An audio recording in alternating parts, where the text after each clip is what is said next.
They belong to Mylapore, and they come from a very illustrious family. And this endowment has been instituted in the name of T.B. Nagarajan by them, and we are thankful to them also.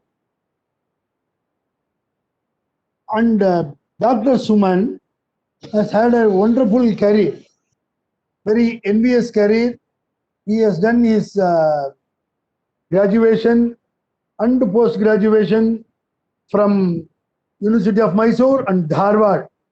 For your information, Dr. Suman, Dr. Sita Sundararaman also did her post-graduation from Dharwad under Dr. K. Krishnamurthy and others. Okay. Oh, great scholar. And we have Dr. Suman has got one more one more MA from Rashtriya Sanskrit Vidyapit, and then he has got his PhD also from Rashtriya Sanskrit Vidyapit in Madras philosophy, Dvaita school of Vedanta. Therefore, it goes without saying that he is well versed in Nyaya also. So the scholars dealing with Dvaita philosophy generally are very good. Nyaya also, and his contribution so far has been so great that he has published so many articles in leading journals and magazines, and also he has been associated with many colleges, and he has not only developed Sanskrit in many colleges and deemed universities like Jain University in Bengaluru, but he has brought them in the map of NAC committee for A grade, like that, A plus, like that. And he has been a guest lecturer in many colleges, including Madras University, and then he is associated with Presidency College, DG Vaishnava College, where I studied also, and also many other institutions. And his contribution in the form of writing has been also equally great, and he has been able to achieve so much. And for the past more than a decade, he has been associated with Loyola College. Just for your information, my childhood and during my college days, most of my time, was spent in Loyola College playing there. I used to live nearby. So we had some Sanskrit professors also there.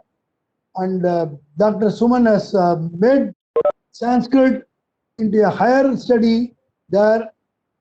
So now Loyola College has got PhD in the Sanskrit department. Kudos for his relentless, efforts. So now he will be the official supervisor for many candidates this year and many more years to come. And we are indeed thankful to you, Dr. Suman, for accepting our invitation. And today he has chosen the topic Mahabharata, tatparya, nirnaya, because this is the great work done by none other than the propounder of Dvaita school of philosophy, Madhvacharya, Ananda Tirtha, Purna Prajna, who is beyond any description. And we owe a lot to Madhvacharya and the parampara of Dvaita scholars. And we are indeed thankful to you. We are eagerly awaiting to know more about the greatness of Mahabharata as gleaned by Madhvacharya himself. So over to Professor Dr. Suman. We are ready to listen to you, sir. And we thank all of you for coming over today in the evening. And before we start, let me again tell this sweet news that India has got the gold medal for the first time in athletics in this Tokyo Olympic. More than 100 years we have been waiting to get a medal in the athletics, and that too today Neeraj Chopra, an youngster, has got gold medal and made our country very proud. So we are indeed very happy. And with this frame of mind, let us listen to Dr. Suman. Over to Dr. Suman. Thank you very much, sir. Sir, are you recording it or? Is there any facility of Of course, we are recording? recording and Yeah. we are recording it and we will upload it in the YouTube Okay. after a few days. Thank you, sir. Thank you.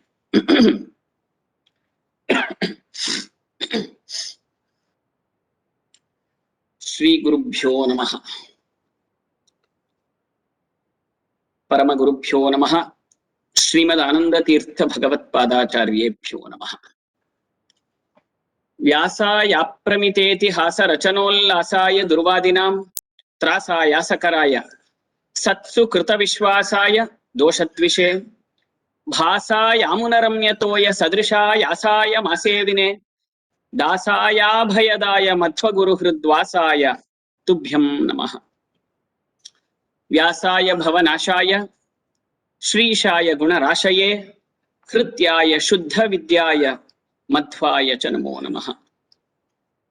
आपादमौलि पर्यन्तं गुरूणाम् आकृतिं स्मरेत् तेन विघ्नाः प्रणश्यन्ति सिद्ध्यन्ति च मनोरथाः। तपस्वाध्याय शुश्रूषा कृष्णपूजा रतं मुनिं विश्वेशमिष्टदं वन्दे परिव्राट् चक्रवर्तिनं। श्री गुरुभ्यो नमः।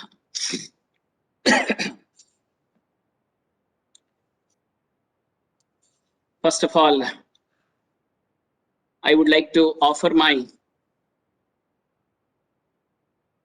bhakti purvaka prostrations to the holy feet of my revered Guru, Sri Sri Vishweshatirtha Swamiji, because of whom I am before you today to speak few words on Mahabharata tatparya nirnaya.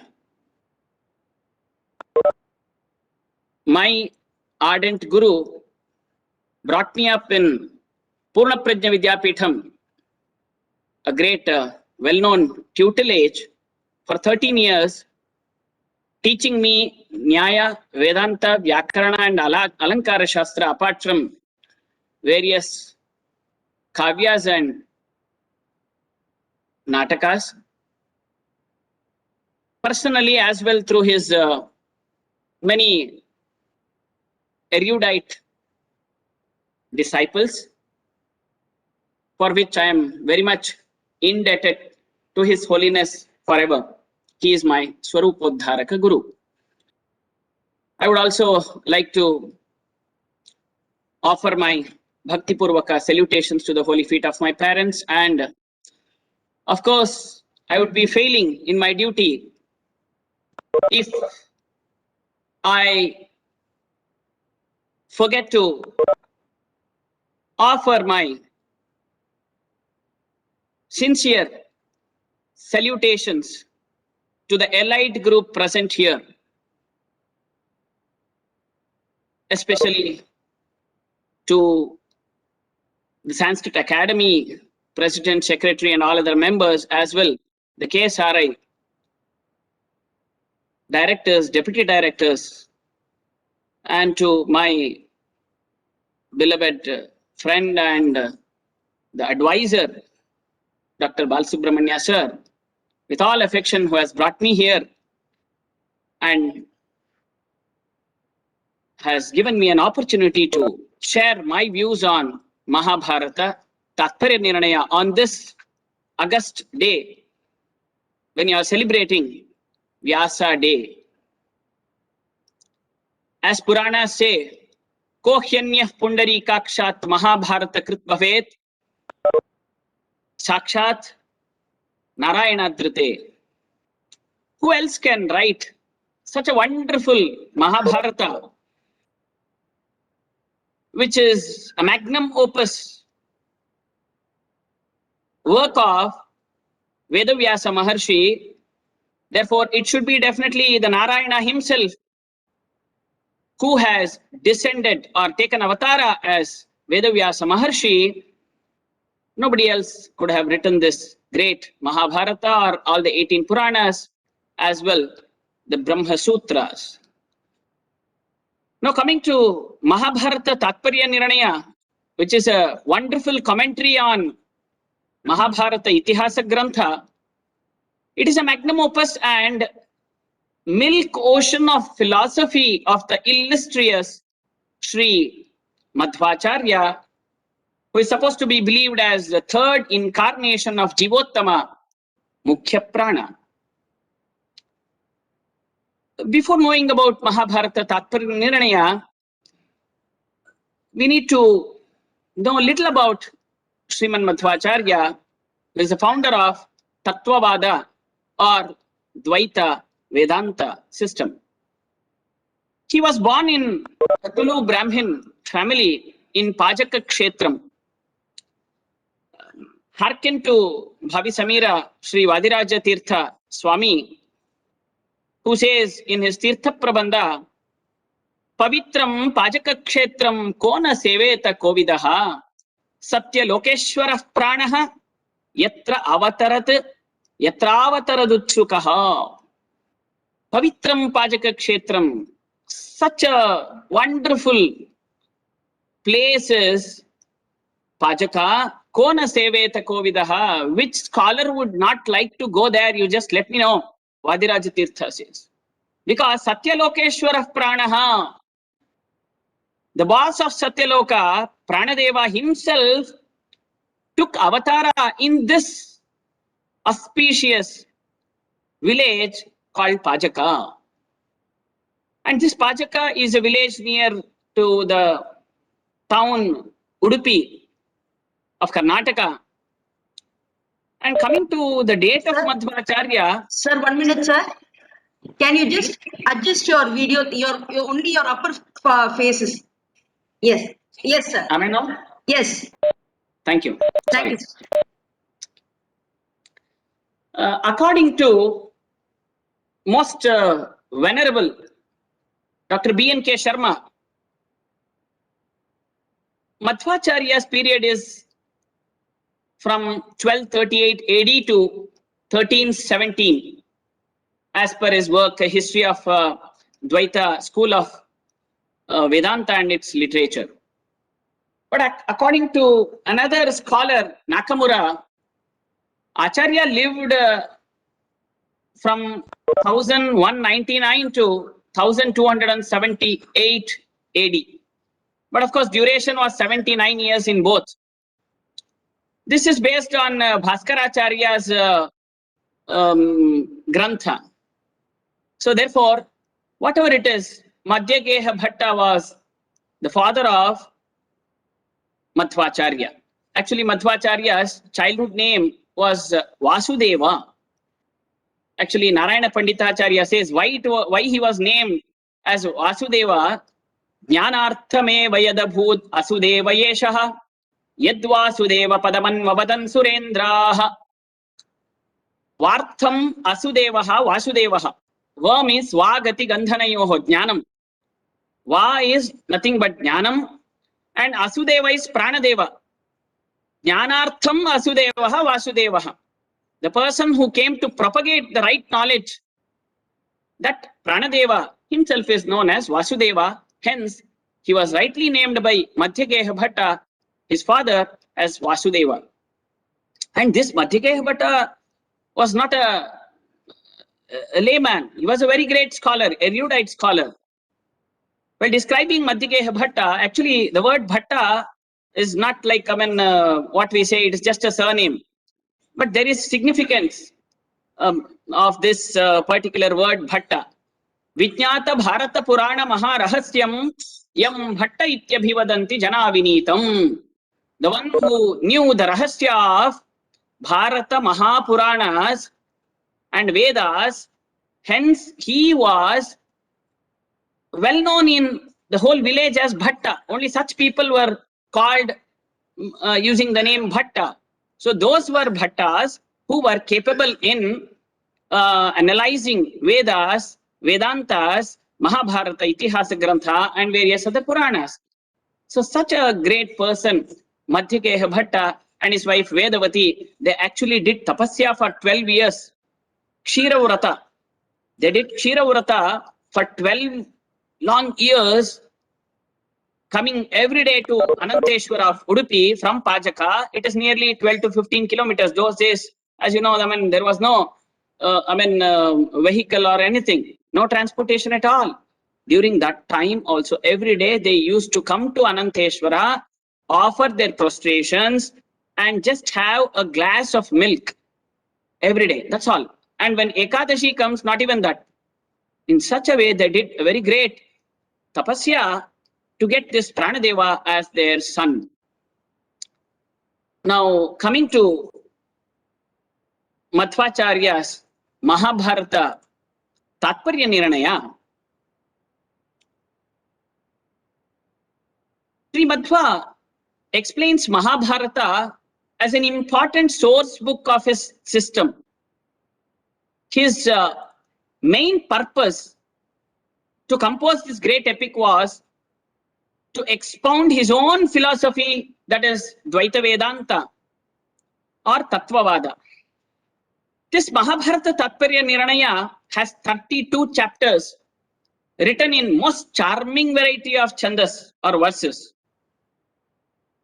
Actually, scholars say, the commentators say, there is no doubt he possessed a natural gift for poetry, but the plan and purpose of his work have made anything more than a few passing flashes of his aptitude in that direction impossible. It is not therefore a kavya in the accepted sense of terms. That's what quotes Dr. B.N.K. Sharma. Mahabharata Tatparya Nirnaya occupies a very high place amongst the works of Sri Madhvacharya. Even though there are 37 works of Madhvacharya available today, this is a very great work of Srimad Acharya. Acharya himself is inclined to give it the highest place. This work consists of 32 chapters, as I said, and is in a large measure concerned with relating the incidents of Mahabharata so as to bring out the religious and philosophical import of the great epic. The 3 chapters at the beginning are of an introductory character. In the first, a rapid and yet comprehensive survey of the entire Brahmanical religious literature of India, including the Brahma Sutras of Badarayana, is made, and the fundamentals of Dvaita philosophy are also established very well. In the second chapter, what has been established in the first is shown to be born out of the teachings of Mahabharata. This is done by quoting significant passages from the epic and commenting on them wherever necessary. According to Madhvacharya, Mahabharata contains the essence of all Indian religious literature and as an authority occupies the highest place. I shall quote those lines later. It is for this reason that he lays particular emphasis on what the epic teaches concerning the nature of the Supreme Being and the relation of the animate and inanimate world to the great being. In the third chapter, an account of the creation of the world and the order in which Devatas emerge from Sri Hari at the time of creation are very well explained. The story of the Ramayana is related in the next 6 chapters. This is very, important point to be concentrated upon. The story of the Ramayana is related in the next 6 chapters. I'll tell you later why. How come Mahabharata, while commenting on Mahabharata, how could Ananda Tirthacharya connect it with Ramayana, and how could he bring Ramayana into Mahabharata? I'll let you know a little later. So later, the avatar of VYASA or Badarayana is in the 10th chapter, and thereon we get to know about the birth of Krishna, Pandavas, Kauravas, etc. in the next 22 chapters. In relating the story of Mahabharata, to which the rest of the work is devoted, the incidents described in the Harivamsha and Bhagavata are dexterously woven into the fabric of the narrative. Throughout the work, one of the main objects of Acharya has been to reconcile the apparent inconsistencies and contradictions which are found in these three great works. How convincingly the reconciliation has been effected, a careful student of the work cannot fail to recognize. To Madhvacharya, the lives of the heroes and sages described in the epic illustrate the practical side of the philosophic teaching embodied in his own works. Religion and philosophy are to be the guides of right conduct and right living. There is no greater sin, I repeat, there is no greater sin, says Sri Madhva, than for a man to profess religion and philosophy but lead a life that bears no relation to his professions. That's what we are doing today. Professionally, we are something else, but practically we are totally different from what we profess or what we have taken as the profession. So Madhvacharya says there is no greater sin than that. Practice something else, speak something else. Manasyekam, vachasyekam, karmanyekam, duratmanam. Manasyekam, vachasyekam, karmanyekam, duratmanam. Think something else, speak totally different, and do that which is in no way connected to these two. That is duratmanam swabhavaha. Whereas manasyekam, vachasyekam, karmanyekam, mahatmanam. What do you think? Speak. What you spoke, do the same thing.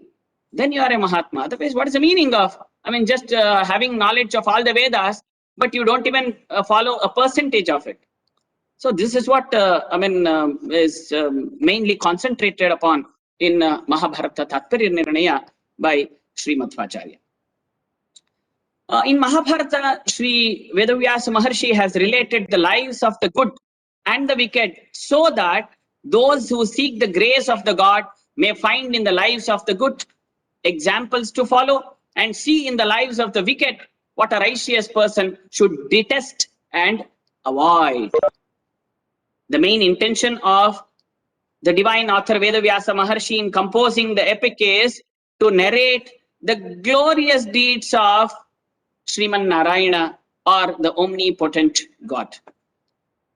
We can take a few quotations from the first chapter of Madhvacharya, wherein he says, Vasudevastu Bhagavan Kirtyatetra Sanatanaha Sahit Satyamrutam Chaiva Pavitram Punyamevacha Shashwatam Brahma Paramam Dhruvam Jyotis Sanatanam Yasya Divyani Karmani Kathayanti Manishinaha Yam Dhyayanti Sada Muktaha Dhyana Yoga Balanvitaha Pratibimbam Ivadarshe Yam Pashyantyatma Nisthitam. In Mahabharata, the glory of Bhagavan Vasudeva or Sri Krishna is narrated. He is nothing but the embodiment of goodness. He is the truth.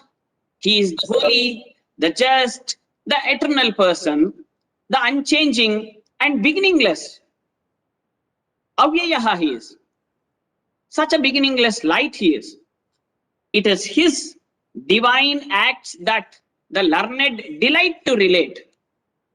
The released souls possessing the power of contemplation, ever meditating on the Lord, see him as in a mirror seated in their hearts. The real bhakta is that person who sees him in a mirror seated in their hearts. Madhvacharya authored all of his works through mental inspiration, what we call it as manasika prerana from VYASA. What he got from VYASA Maharshi, the manasika prerana, through that he has composed all his works, all available today, what are 37. But amongst them, as far as Mahabharata tatparya nirnaya is concerned, Vyasa personally instructed him to write the correct meaning of Mahabharata when Madhvacharya met VYASA Maharshi in Badrikashrama when he visited Badrikashrama for the second time. Thus, the Grantha is due to both mental inspiration as well as direct instruction from VYASA Maharshi. Narayana Panditacharya has called Mahabharata tatparya nirnaya as the nectar of Mahabharata. In Mahabharata, there are several episodes that can throw us into a state of confusion actually. It is a huge text and was authored a long, long ago. As it was passed from one mouth to another, we know that even Vedas were taught in the similar way. That is Shruti. That's the reason we call Vedas as Shruti. Disciples used to listen to their master, and the same thing they used to reproduce before their disciples, and they listening very carefully used to reproduce the same to their before their disciples. That's how the great Vedic knowledge has come to us. But when foolish people like all of us, started taking birth, we couldn't remember everything. At least, not everybody. Maybe some of us. So we were not able to remember everything or store every text in our CPU, very small one, in our hard disk, that is in our mind. Hence, we had to, take notes on that. But earlier it was from just Shravana. Shravana was the only means of studying all these Vedas. The entire foundational vision with which Vyasa had authored the Mahabharata was actually getting shaken up. Madhvacharya himself says that people in his time were removing what they don't want, what they didn't want it, and they were adding even whatever they wanted, which were very much convenient to them. Kvachit granthan prakshipanti, kvachit antaritani cha, kuryuk kvachit cha vyatyasam. That's what Madhvacharya says in the second chapter of Mahabharata Tatparya Nirnaya. So, Vedavyasa Maharshi instructed him, it seems. Vedavyasa instructed Madhvacharya to give the real purport of Mahabharata to the society, containing the original intent with which he had composed it. The result was this Mahabharata Tatparya Nirnaya, the great work which is before us. Madhvacharya was the first to recognize the spiritual wealth of Mahabharata and to establish that it was essentially a spiritual work of profound depth. Before that, they used to consider Mahabharata just like a story book, or what we say like historical book. Today, they document some historical, incidents, and they name it as a historical book. But Madhvacharya says no, it is not just historical book. Today, actually in Samskrita, the word itihasa itself has a very significant meaning. Itiha-asa, that is that which is very much relevant to the present, past, and to the future also. That is called Itihasa Grantha. So Mahabharata is not just a historical book or the one which was just a record, but it is such a great work which is relevant to all times. That's the reason Madhvacharya in his second chapter explains the significance of the terms Manvadi, Astikadi, Uparicharadi, etc. and establishes with quotations from scriptures as to how Kauravas, Pandavas and their followers personify the various spiritual principles. Madhvacharya gives lot many examples to justify the greatness of Mahabharata. In fact, Mahabharata and Ramayana are the two epics which give us an insight into the Vedic culture. Madhvacharya says Ramayana and Mahabharata are the commentaries for Vedas. Mahabharata and Ramayana are the two epics which give us an insight into the Vedic culture. These provide the gripping story content to the layman and profound spiritual truths to the scholars. Not just a story for the layman, but profound spiritual truths even to the scholars, which make them equally popular with both.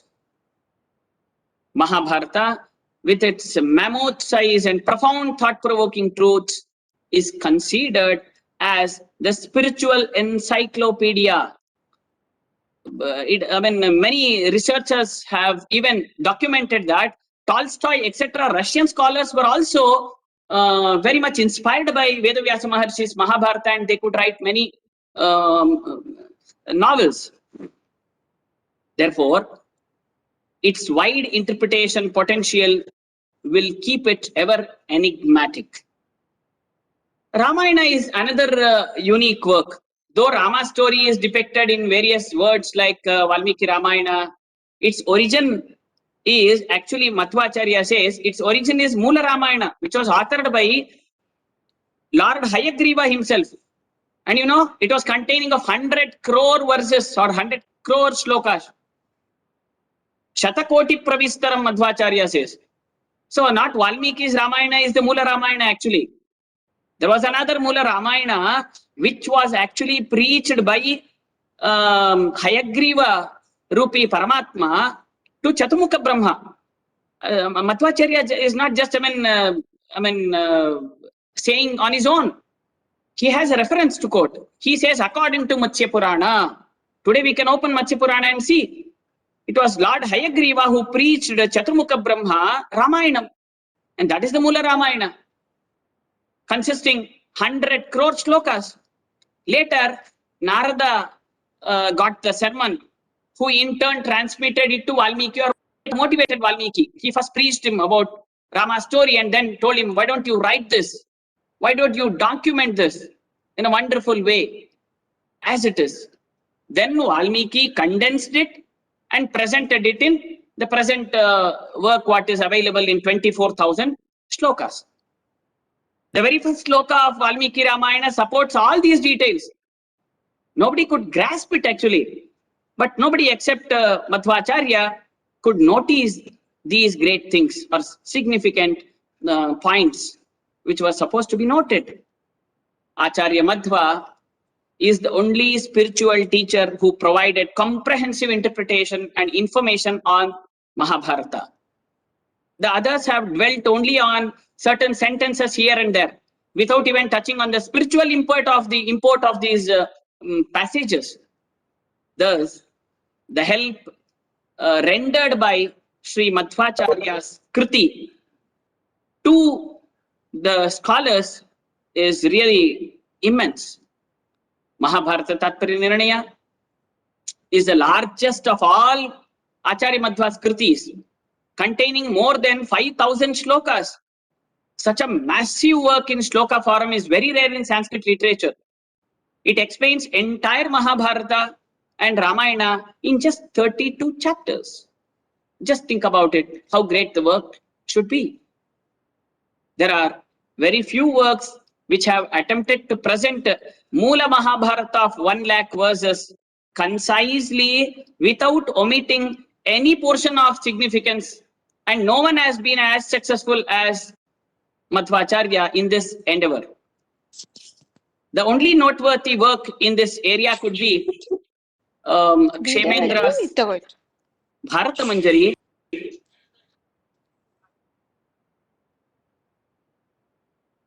Some disturbance, I believe. Could you all please mute your mics? Please. Okay. The only noteworthy work in this area could be Kshemendra's Bharata Manjari. Though it is an elaborate work, it has failed in capturing the essence of Mula Mahabharata. The depiction is too mechanical, not comprehensive, and in several places unsatisfactory too. Sriman Madhvacharya's work, in striking contrast, is amazing and holds the reader spellbound with its narration, especially the description of the war episodes. Perhaps after Mahabharata, this is the only work which excels in clarity, neatness of depiction, and unambiguous interpretation. As already mentioned, Mula Ramayana is a mammoth epic extending over 100 crore verses. Before Madhvacharya, even the existence of the work was not known to the people, let alone the matter of bringing out commentaries or explanatory works. Kshemendra's Ramayana Manjari covers only Valmiki Ramayana, But just as in the case of his Bharata Manjari, it limits itself to the story content of the work and does not touch the fields of interpretation or analysis at all. Even the other works like Ananta Bhatta's Champu Bharata, Bhoja's Champu Ramayana suffer from the same limitations. Considering all these, Madhvacharya's Mahabharata Tatparya Nirnaya is the only work which analyzes and explains every intricate situation in both Ramayana and Mahabharata and has no parallel at all. Another unique feature of this Mahabharata Tatparya Nirnaya is the way in which it has utilized related works like Harivamsha, Bhagavata, Vishnu Purana, etc. It should be noted that such a feat was never attempted before. This has made it an interpretive work on these works as well, in addition to Mahabharata and Ramayana. Mahabharata Tatparya Nirnaya highlights the importance of the characters of Hanuman and Bhimasena in the epics, and therefrom the Vayu Jivottamatva, that is the primacy of Vayu amongst all jivas or souls. Madhvacharya considers Itihasa Purana Prasthana also as a source of Vedanta philosophy, along with Upanishad, Brahma Sutra and Gita Prasthanas. Many acharyas have totally neglected this Purana, but Madhvacharya says when VYASA has written Brahma Sutras, when VYASA Maharshi, the same person has written Mahabharata and Puranas, how come one is acceptable and one is not acceptable? So therefore, if you accept Brahma Sutras as the commentary for Vedas, and it is such a wonderful work written by VYASA Maharshi, and each and every word or sentence or every line or letter is so important or significant for you, then the same person has written Itihasa and Purana. As I told you in the beginning itself, Kohyanyah Pundari Kakshat Mahabharata Krit Bhavet. Who else other than Narayana himself in the form of VYASA, other than VYASA, could write such a wonderful work, Mahabharata? Therefore, Mahabharata is, equally important, like how Brahma Sutras or 18 Puranas are. He gives utmost importance to Mahabharata as a source of Vedanta philosophy and various other Vaishnava, Sri Vaishnava and Shaiva religion. This work helps the understanding of Vedanta philosophy in two ways. Number one, it contains all essential teachings of Vedanta philosophy. Number two, it helps us to understand the purport of Veda and Upanishads. It is well said by Acharya that Itihasa Purana Bhyam Vedam Samupabrahmaye. To understand Vedas, you definitely indeed need to take the help of Itihasa and Purana. Otherwise, you would definitely not be able to come to a conclusion that what is the actual essence of Vedas? Why Vedas themselves differ in various places? To understand this or to get rid of all these contradictions, definitely you need to understand Itihasas and Puranas. With this background, if you try to comment on Vedas, you would be successful. Otherwise, you would be failing in understanding the great Vedic literature. While Veda and Upanishads teach the theory of Vedanta, Mahabharata teaches the practice through appropriate illustrations. This is where we have failed to understand Mahabharata. We take Mahabharata just like a story of Krishna, story of Pandavas, Kauravas, Bhishma, etc. No, that is not the actual intention of Mahabharata. That is the reason VYASA Maharshi instructed Madhvacharya at Badarikashrama that please go and write the right meaning of Mahabharata, with which intention I had composed this. Therefore, Madhvacharya attaches a very great importance to Mahabharata. For the utilization of Mahabharata both as a source and as an aid to the exposition of Vedanta philosophy, actually we need we need to fix, that is, we need to take two necessary points. One is, we need to fix an authentic text of Mahabharata, first of all. Second thing, to unearth the in-depth meaning of it, going beyond the mere story, episodes, events, and the personalities. That is to say, to identify the moral and spiritual issues behind the story, episodes, etc. It is this that is achieved in this great work, Mahabharata, Tatparya, Nirnaya. Actually, Mahabharata, Tatparya, Nirnaya is a critical exposition of Mahabharata. It has three dimensions. We need to study Mahabharata, Tatparya, Nirnaya, or Mahabharata with three dimensions. That's what Acharya Madhva suggests. He says, it gives an authentic version of entire theme of Mahabharata, supplementing the details from Harivamsha, Vishnu Purana, Bhagavata, and other Satvika Puranas. In fact, it is a critical digest of all these things, all these works. Ramayana is also summarized in it. To understand Ramayana, one need to go through Mahabharata Tatparya of Madhvacharya. This gives a complete picture of Rama Katha, Krishna Katha, and Bhima Katha. That's what I told. It is the three dimensions which we need to see Mahabharata with in these three dimensions. It is not just a narration of the three kathas. Katha in the sense not just story of Rama, story of Krishna, and story of Bhima. It explores the ethical and theological issues embedded in these three kathas, the events and the characters, and resolves the apparent conflicts and ticklish issues. Finally, we can say it is a document of spiritual knowledge. Now, coming to, actually, there are many points. I think I have very less time. Hence, I would just give some 2 or 3 illustrations from Mahabharata, Tatparya, Nirnaya. A fuller view of Mahabharata, which is an integral part of the collective memory of the people of Bharat, is a need of hour, actually. Influenced by Mahabharata, Tatparya, Nirnaya, a work by the name Mahabharata Tatparya Prakasha was composed by Satyananda Vyasavara in 1740, who lived between 1740 and 1810. That is, in those 70 years he has composed. He was a very great Advaita scholar, but inspired by Mahabharata Tatparya, he has written another work called Mahabharata Tatparya Prakasha.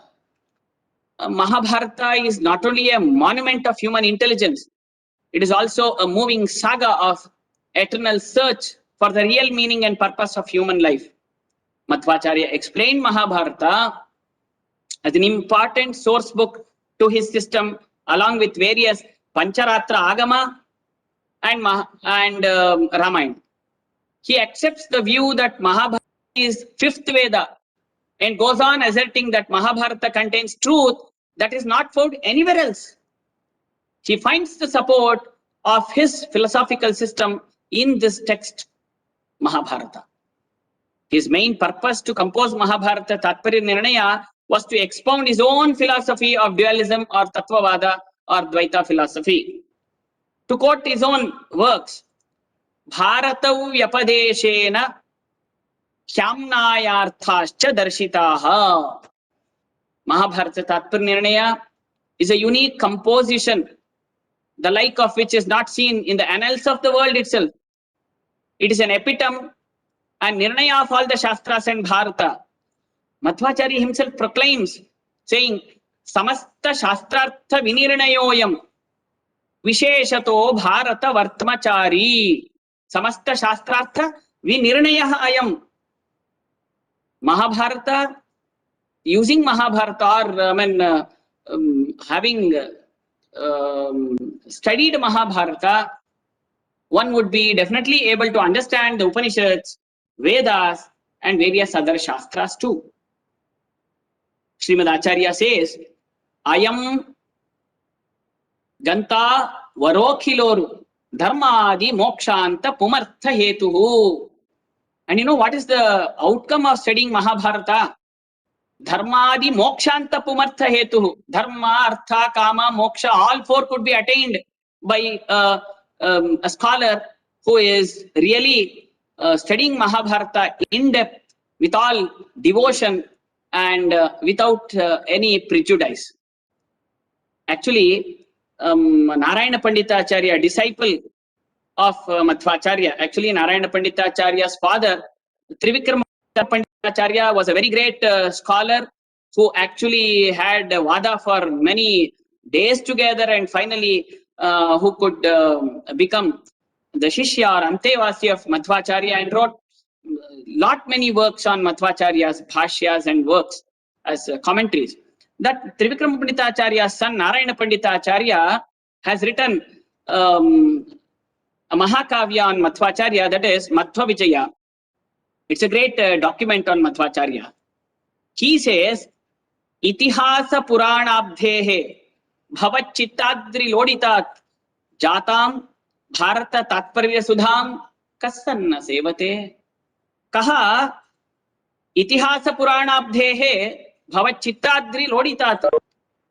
He says, if Itihasa Puranas of VYASA Maharshi, Itihasa means Mahabharata and Purana, if this is considered as an ocean, there was a Mandara Parvata which was used to churn the milky ocean, right, by all devatas and daityas. In the same way, if you consider Itihasas and Puranas of VYASA Maharshi itself as an ocean which was churned with the help of Mandara Parvata, that is none other than the intellect of Madhvacharya.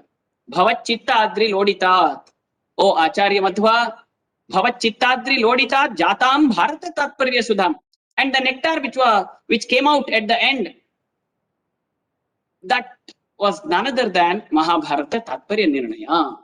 So Jatam Bharata Tatparya Sudham Kaha Sanna Sevate. Who is real Sajjana will he definitely not like to enjoy this nectar. Even Daityas were behind Dhanvantari Rupi Paramatma to have the nectar, then Sajjanas will they not definitely enjoy the nectar? So is Mahabharata Tatparya Nirnaya, which was Madhvacharya Chittadri Loditat Jata Sudha. Madhvacharya himself writes in Mahabharata Tatparya Nirnaya, that is at the end of Mahabharata Tatparya Nirnaya in 157 sloka 32nd chapter, Ananda Tirthakya Munihi Supurna Prajnabhido Granthamimam Chakara Narayanena Abhihito Badaryam. Clearly he states Narayanena Abhihito Badaryam. I was ordered, I was instructed by Swayam Narayana Rupi Bhagavan Badaryam in Badrikashrama. Tasyaiva Shishyo Jagadeka Bhartuhu. And as a sincere disciple of that VYASA Maharshi or Narayana, I was able to write or compose this great work called Mahabharata Tatparya Nirnaya. Without his blessings, definitely I wouldn't have done this. It is all due to his blessings. I am able to write this great work, Mahabharata Tatparya Nirnaya. Therefore, B.N.K. Sharma actually says, this Mahabharata Tatparya Nirnaya embodies also technique and details of the higher criticism of the epic and its esoteric interpretation as a philosophical saga woven against a background of mytho-historical settings. But today we are seeing Mahabharata or Mahabharata Tatparya just another storybook or just like a commentary. But it is actually, it is the interpretation, it interprets the whole Mahabharata as a philosophical saga. So perceives Mahabharata as an allegory of the incessant conflict between the forces of theism and atheism in life and ultimate triumph of the theism overdue atheism. This allegory is illustrated in Mahabharata Tatparya itself by Srimad Acharya in 11th chapter. He says, Bhaktir Jnanam Savairagyam Prajna Meda Dhriti Sthitihi Yoga Prano Balancheva Vrukodara iti smrtaha. There are many such topics which we definitely need to go through in Mahabharata Tatparya Nirnaya to understand Mahabharata in a right way. Actually, sir, Balsubramanya sir, how much time do I have now? Hello? Still, is there any time for me? Yeah. 10 minutes, no problem. Thank you very much. Thank you, sir. Let us take few exemplary examples of Mahabharata Tatparya, which clears most of our doubts, which we generally get after going through Mahabharata of VYASA Maharshi directly. Okay, so let me take one illustration. The original Mahabharata story. Let us take the episode of Draupadi, which is narrated in Mahabharata. In Mahabharata, the Draupadi story is narrated as follows. Draupadi in a former life had prayed to Lord Shiva 5 times for a husband. 5 times she has offered prayer to Lord Shiva.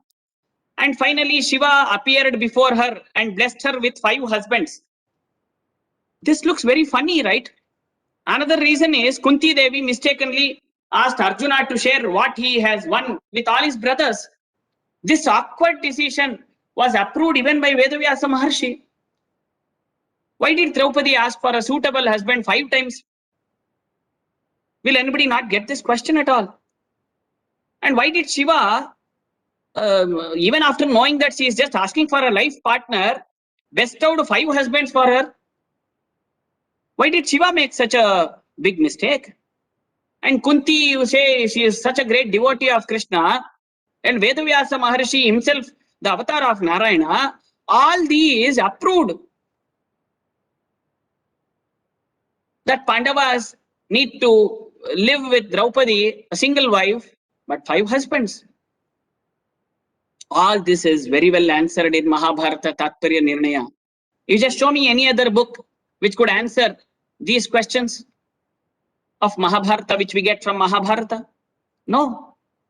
It is the only book of Sriman Madhvacharya, that is Mahabharata Tatparya Nirnaya, which has answered all these questions in such a wonderful way, that too quoting various lines from different Puranas.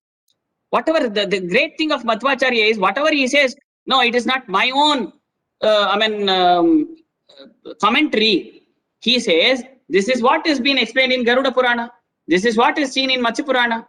This is what is there in Pancharatragama.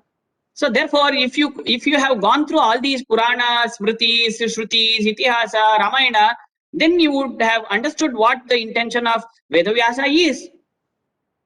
Actually, Garuda Purana explains the precursor of Draupadi Devi's birth and the reason for getting 5 husbands.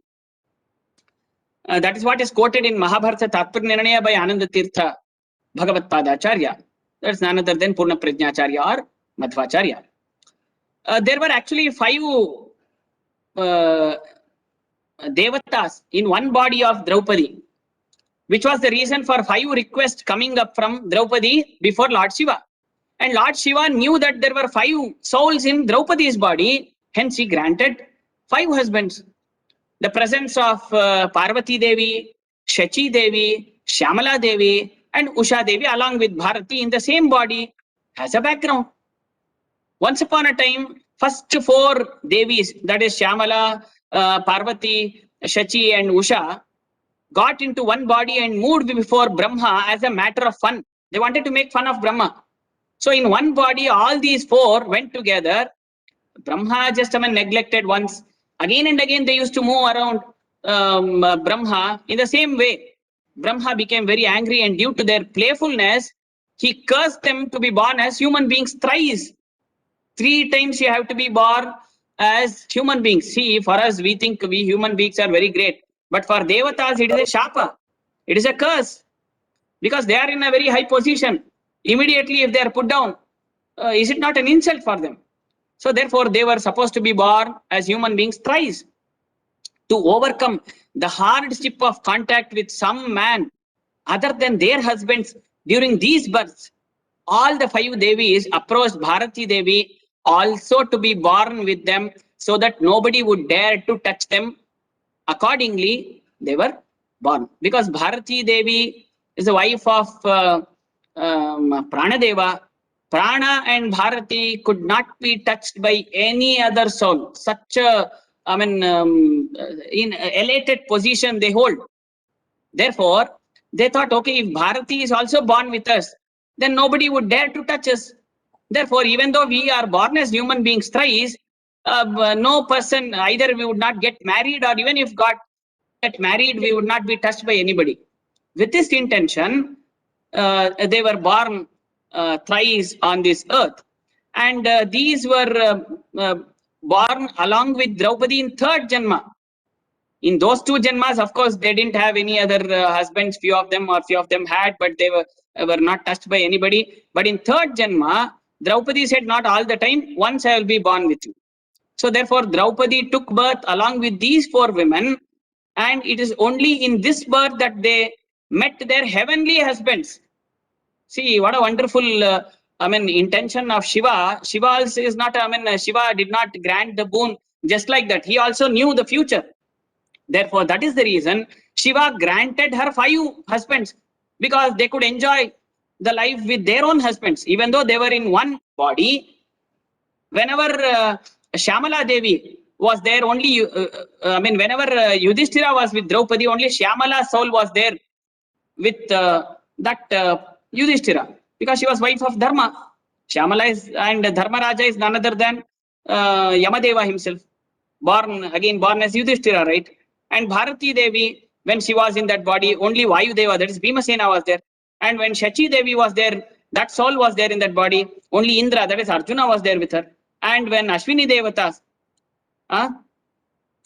were there, only then Usha was there, because she is actually wife of Ashwini Devatas, and Nakula Sahadeva are the avatars of Ashwini Devatas, hence married their earthly counterparts in the form of 5 Pandavas. Therefore, this is the way the foreground story goes actually like this. Arjuna succeeds in hitting the mark and qualifies himself. The second question, I'm answering to the second question. That is, how did Kunti and VYASA Maharshi approve that one wife to be shared amongst all the 5?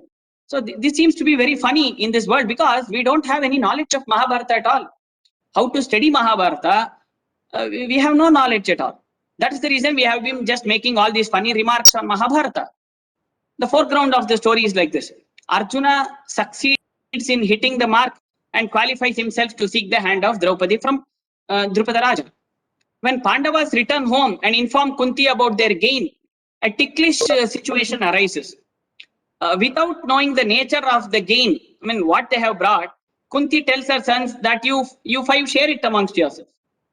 How could 5 brothers share one wife? This problem was solved by VYASA Maharshi. Actually, Kunti, there is a verse in not Bhartrahari, Bhavabhutis, Uttara Ramacharitam, there is a line where he says, Rishinam Punaradhyanam Vacham Artho Anudhavati. If a sage says something, it should happen because of his tapasya. Not that he will once again verify whether that is there or not, and only after that he comes and says, oh, it is there, you please go and take it. No.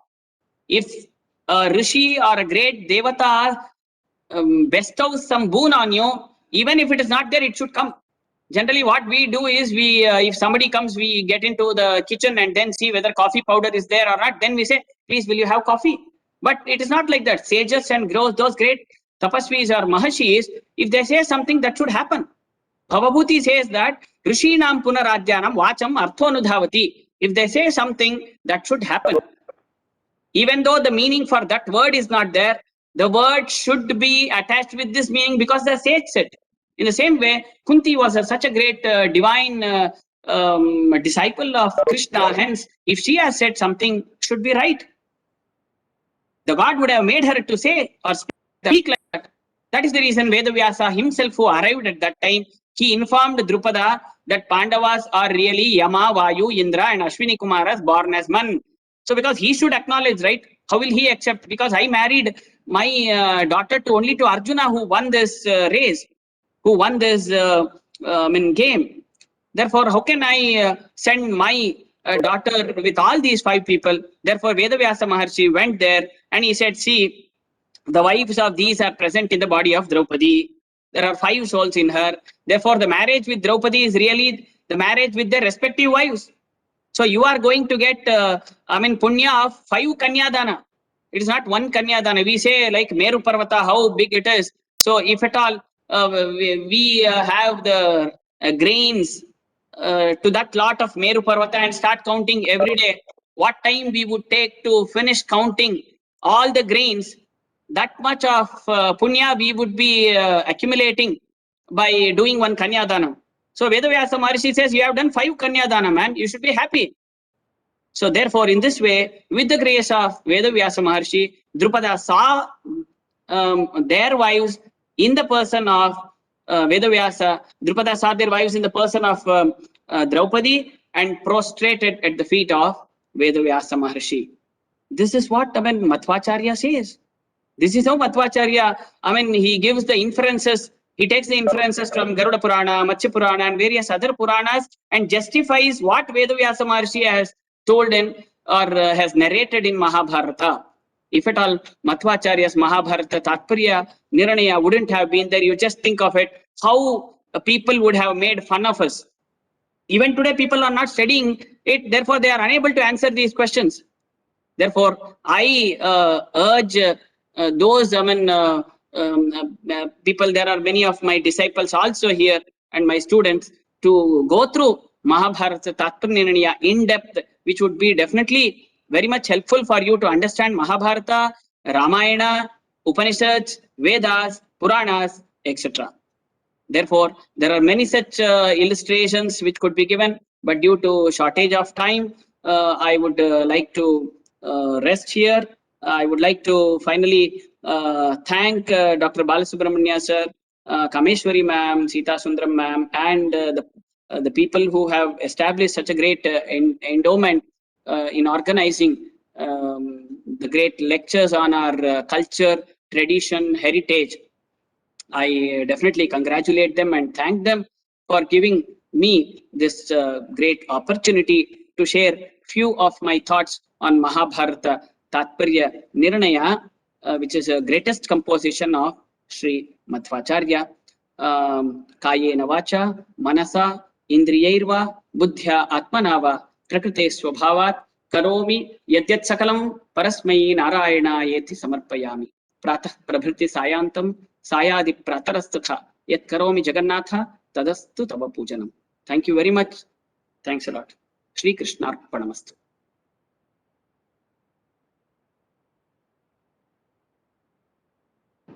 Thank you very much, sir. Now over to Dr. Srinivasan for his remarks and vote of thanks. It's a remarkable lecture, and then what I can say by way of remarks. Thank you. Thank you, Dr. Suman, for your beautiful presentation of the purport of Mahabharata Tatparya Nirnaya. Under what instruction? It is directly from Vyasa at the Badrikasrama, and also under what motive Madhvacharya has written this particular work. What is the purpose? What would have happened in the absence of this Tatparya Nirnaya? Say we will still be reading Mahabharata as a real historical work, an itihasa in the sense a story or a mythology or something like that. So this book highlighted the spiritual and the theological and ethical content of each and every character, of each and every incident. He has quoted how Draupadi incident is being justified by Acharya on the basis of the Garuda Purana incident. I am reminded on this particular thing.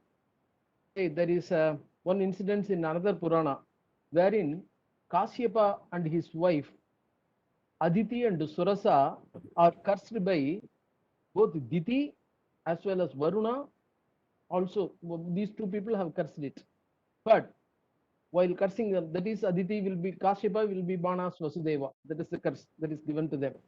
While giving that particular curse, that has happened sometime long ago, so long ago like that. But they say this curse will come into effect in the 28th Dwapara Yuga.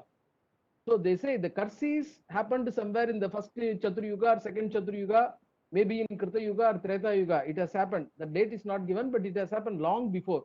When Varuna was performing a sacrifice, his sacrificial cows, what is called, carried away by Kashypa's son, Brahma's grandson. But that story is given how we are what is called moved by avarice and greed in order to stress that. But whoever he may be, that is presented in the Tamrabarni Mahatmya. Whoever a person is, however great he is, a lawmaker can never be a lawbreaker. He has to undergo all those things. Hence, they are given a curse.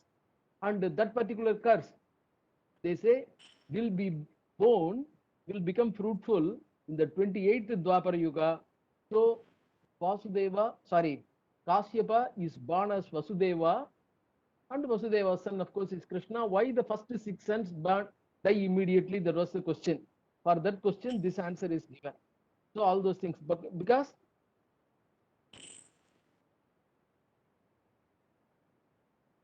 and they became, all these stories are there.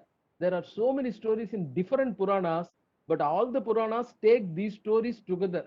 If we read these stories independently and individually, they may appear as cock and bull stories or written for what is called some fairy tales like that.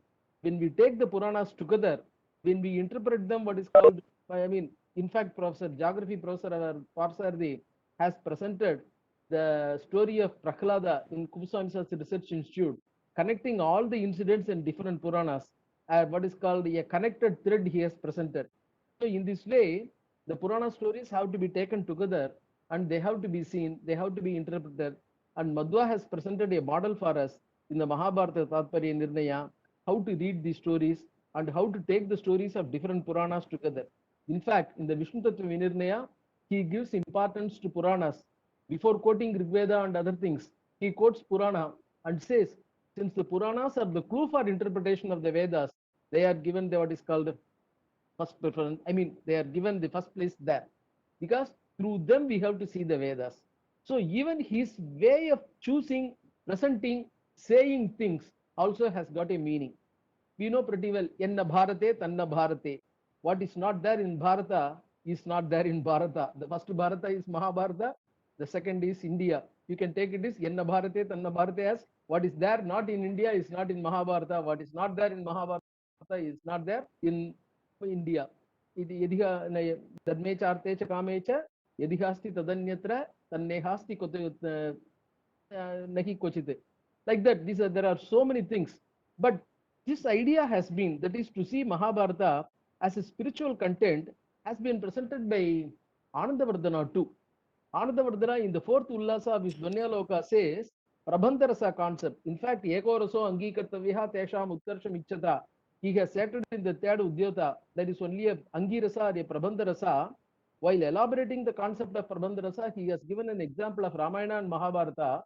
And in the Mahabharata, he says, Mahabharata has got Shanta as the Pradhana Rasa and Vishnu as the main deity to be worshipped. And Vishnu comes as Vasudeva, and he gives, it is not simply saying Vasudeva, etc., etc. He says Vishnu as Vasudeva and Sahi Vishnu Sanatanaha. From the Anukramanika, he quotes Sahi Vishnu Sanatanaha, that is not Vishnu, that is not an incarnation, that is not mere part, but eternal deity.